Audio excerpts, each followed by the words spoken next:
depoimento, a fala do diretor da Polícia Federal no Senado nessa terça-feira foi algo absolutamente assustador.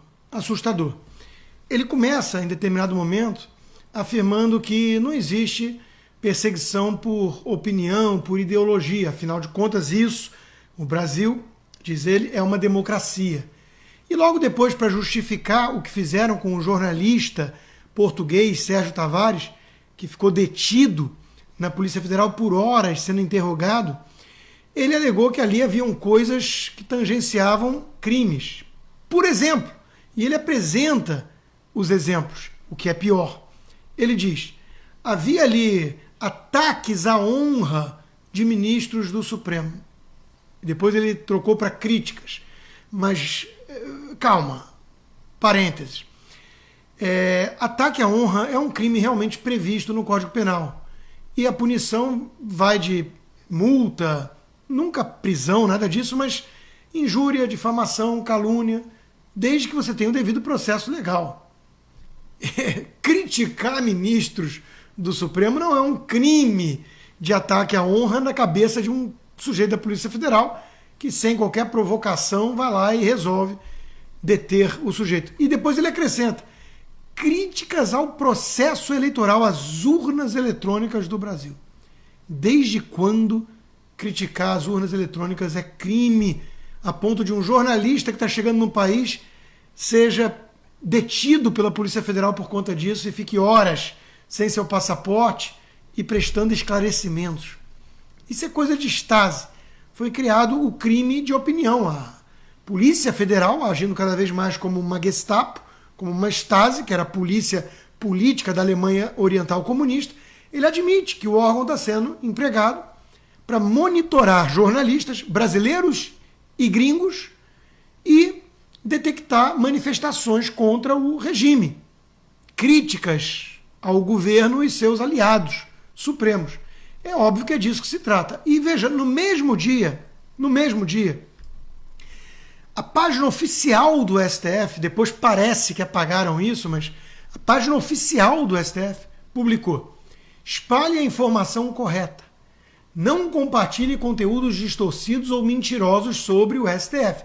Se você receber algum conteúdo falso, envie para o Programa de Combate à Desinformação do Supremo. O nome já parece tirado direto de uma página de uma distopia do George Orwell, para divulgação da informação verdadeira.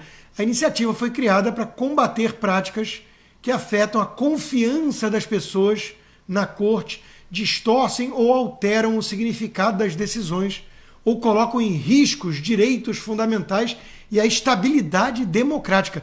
De novo, a gente imagina algo assim na Rússia do Putin, na Venezuela do Maduro, na Nicarágua do Daniel Ortega ou em Cuba. Numa democracia, não. Viu alguma desinformação sobre o STF ou ministros? Envie para desinformação@stf.jus.br. E olha, estão estimulando ainda a todo mundo virar um X9, caguetar o vizinho, a família, né? Agora, como um bom caguete que eu sou, então, eu quero fazer aqui a primeira denúncia para essa Stasi totalitária federal. Eu vi um sujeito, tem um tempinho, mas o vídeo é flagrante perpétuo, disse um ministro do Supremo. Eu vi um sujeito abusado, parecia um tanto abusado, que se referiu ao ministro do Supremo, um ser, obviamente, acima de todos nós, réis mortais, como, abre aspas, uma pessoa horrível, uma mistura do mal com atraso e pitadas de psicopatia, fecha aspas. Isso não pode sair impune, acredito eu. Boa, Consta. E o Consta fala da fala do cidadão da PF. Desculpa, João, você me falou o nome.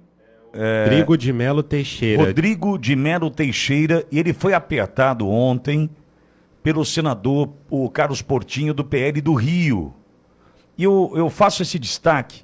Por quê? Eu reitero, eu estava lá. Eduardo Borgo, o advogado, viveu aqueles momentos ao lado de Sérgio Tavares. E o que falou esse cidadão, aí, o Rodrigo de Melo Teixeira, da Polícia Federal, mostra, em primeira análise, o seguinte: por que a Polícia Federal emitiu uma nota que não correspondia com a verdade? Bom, ele foi apertado pelo senador Portinho e eu faço questão de veicular esse trecho aqui. Aperta o play, Edson. Em último instante... Não, porque ele é um cidadão estrangeiro, né? Sim. Ele apoiar ou não apoiar, tem gente aqui no Brasil que apoia o Hamas, né? Apoia, enquanto... Tem gente que apoia o MST. Enquanto for só na opinião, né? Porque foi dito aqui que ele estava... O alerta foi emitido por risco de crimes, ou de cometimento de crimes, que não houve denúncia, não houve inquérito, né?